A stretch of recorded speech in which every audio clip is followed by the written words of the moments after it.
জবরদস্তি আমরা করব না। কে বলেছে তোমাকে ইসলাম যা সুন্দর তাই ইসলাম তোমাকে করতে বলে?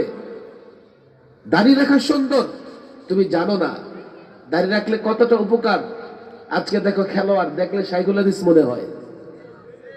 তুমি কি সেলিব্রিটি, তোমার কয়জন ফলোয়ার আছে? তুমি দাড়ি কামায় নিজের মনে করো যে স্মার্ট, মাইকেল জ্যাকসন মনে করো। আরে বাজারের দোকানদার থেকে শুরু করে মুচি পর্যন্ত দাড়ি চাচে। তো দাড়ি চাচলে যদি স্মার্ট হওয়া যায় তো মুচিও তো স্মার্ট বয়। আর দাড়ি রাখলে যদি ইজ্জত যায় তো এই কোটি কোটি টাকার খেলোয়াড়দের ইজ্জত দেওয়ার দরকার ছিল আগে। আজকে ইউরোপ, আমেরিকা, জার্মানির লোকেরা, যুবকেরা দাড়ি চাচ্ছে না, দাড়ি রেখে দেয়। দেখো মৌলবীরা টাকনুর উপরে প্যান্ট পরতে বলে, তুমি তো পড়ো না, কিন্তু পশ্চিমা যুবকেরা টাকনুর উপরে প্যান্ট পরে।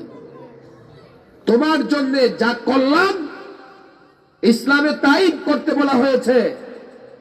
আল্লাহর কসম, যুবক বুঝো না বলে তুমি নিজে শয়তানের ধোকায় পড়ে নতুন রাস্তা তৈরি করে দিয়েছো।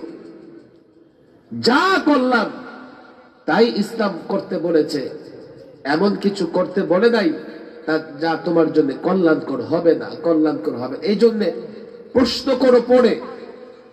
আগে তুমি ইসলামের এক একটা বিষয় দেখো কতটা সৌন্দর্য লুকায়িত আছে।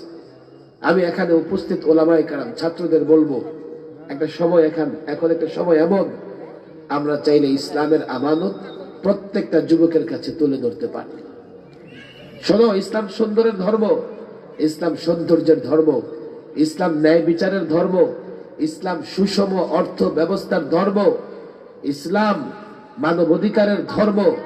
আমার দিকে তাকাও, ইসলাম নারী অধিকার নিশ্চিত করেছে, ইসলাম শ্রমিকের অধিকার নিশ্চিত করেছে, ইসলাম শিশুর অধিকার নিশ্চিত করেছে, ইসলাম অমুসলিমের অধিকার নিশ্চিত করেছে। ইসলাম শান্তির ধর্ম, ইসলাম বিজয়ের ধর্ম। আমরা ইসলাম মানি না বলে সব হারিয়েছি। আজকে না শান্তি আছে, না আমরা সম্মানের সঙ্গে মর্যাদাপূর্ণ অবস্থান ইত্যাদি ইত্যাদি আমরা গ্রহণ করতে পেরেছি। ইসলাম ছেড়ে দিয়েছি, আজকে পৃথিবীর কোন রাষ্ট্রে মুসলমান নিরাপদ নয়। ইসলাম ছেড়ে দিয়েছি, আজকে কোথাও মুসলমান ইজ্জতের সঙ্গে বসবাস করতে পারে না।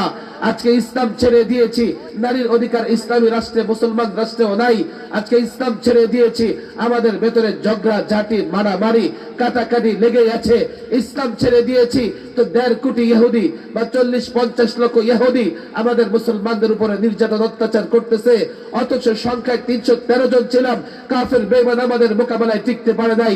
ইসলাম পাওয়ার, ইসলাম শক্তি, ইসলাম যদি ধরো, ঈমান যদি বুকে লালন করো, এক একটা মুসলমানের বাচ্চা এত বোমার চাইতে শক্তিশালী। ইসলাম যদি না ধরতে পারো, ঈমান যদি গ্রহণ করতে না পারো, আল্লাহর কসম করে বলি বাংলাদেশেও তুমি নিরাপদ নয়। দেখো চতুর্দিকে থেকে দুশমন আগ্রাসন চালাবার চেষ্টা করছে। হিন্দুত্ববাদী, নাস্তিক, বেঈমান, কাফের একসঙ্গে জোট বেঁধে তোমার রাষ্ট্রে আক্রমণ করবার পায়তারা করছে। ইসলাম যদি মানো রাষ্ট্র হেফাজত করতে পারবে, ইসলাম যদি না মানো রাষ্ট্র হেফাজত করতে পারবে না। আল্লাহর কসম করে বলি, বস্তুবাদী যারা যারা ক্ষমতার জন্য রাজনীতি করে, যারা প্রচলিত রাজনীতি করে, তারা দেশ হেফাজত করতে পারবে না, ইসলাম হেফাজত করতে পারবে না। তোমরা যারা ঈমানবাদী তোমরাই পারবে। কি করে পারবে? যারা প্রচলিত রাজনীতিবিদ, তারা বস্তু পূজারী, তারা মনে করে প্রতিবেশী রাষ্ট্রের বস্তু বেশি, অস্ত্র বেশি, এটম বোমার অধিকারী, তাদের রাষ্ট্র বড়, তাদের সঙ্গে লড়াই করে টিকা যাবে না। আল্লাহর কসম, ঈমানদার মুসলিম মনে করে আল্লাহ সাহায্য করে আমি বিজয়ী হব, তারাই রাষ্ট্র হেফাজত করবে, তারাই রাষ্ট্রকে রক্ষা করবার জন্য রণাঙ্গনে ঝাঁপিয়ে পড়বে।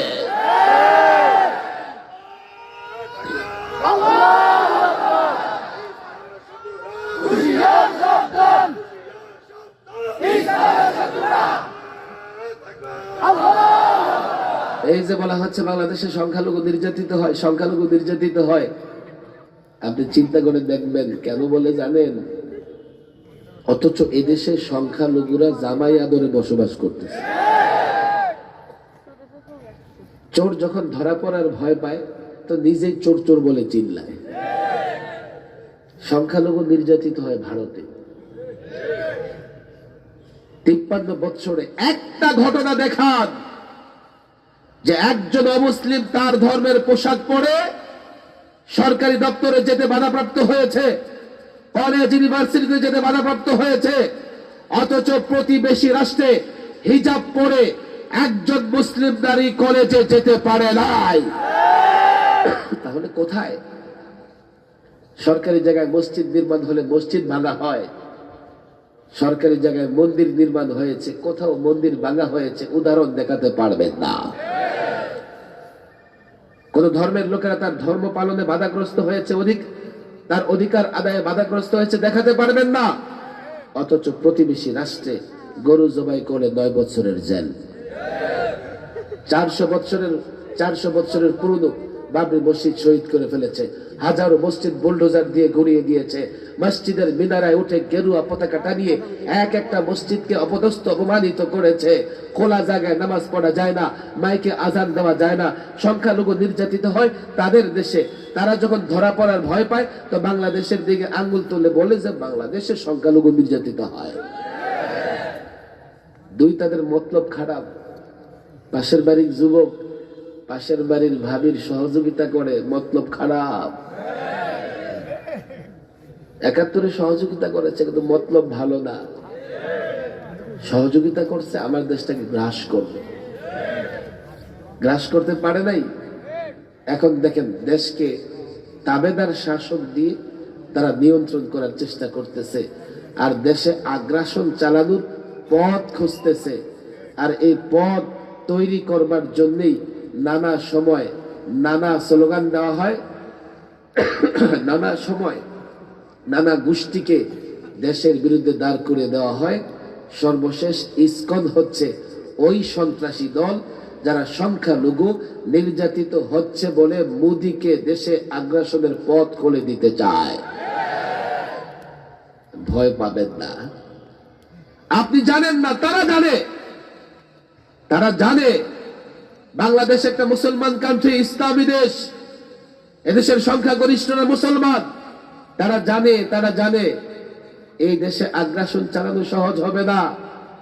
এই জন্য তারা মুসলমানদের ইমান ধ্বংস করবার জন্য 16 বছর ফেসিবাদকে টিকিয়ে রেখেছে। আগামীতে হয়তোবা এমন কোন ফেসিবাদীকে তারা চায় যারা আবার ইসলাম মুসলমানদের বিরোধিতা করে ইমানি চেতনাকে ধ্বংস করে ফেলবে। তারা কি জানে? তারা জানে 1500 বছর আগে আরব থেকে আসা একজন মোহাম্মদ বিন কাসিম যদি দিল্লিতে ইসলামের পতাকা উড্ডীন করতে পারে, 17 বছর বয়স একজন যুবক সামান্য কয়েকজন সোলজার নিয়ে যদি আরব থেকে 7 সমুদ্র 13 নদী পার হয়ে রাজা দাহিরকে পরাজিত করে দিল্লিতে ইসলামের পতাকা উড্ডীন করতে পারে, তারা জানে এমন 17 বছরের যুবক বাংলাদেশে লাখো আছে, 18 বছরের যুবক বাংলাদেশে লাখো আছে, 19 বছরের যুবক বাংলাদেশে লাখো আছে।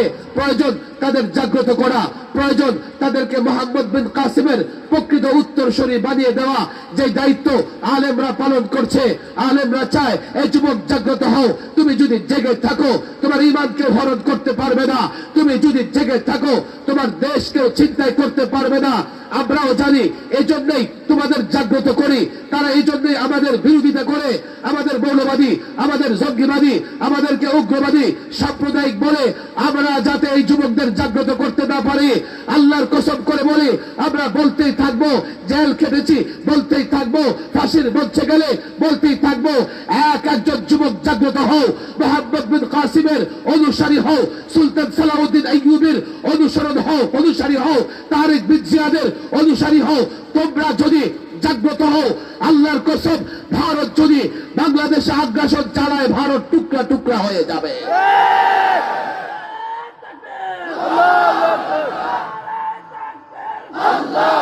দিন ইসলাম, দিন ইসলাম, জিন্দাবাদ, জিন্দাবাদ।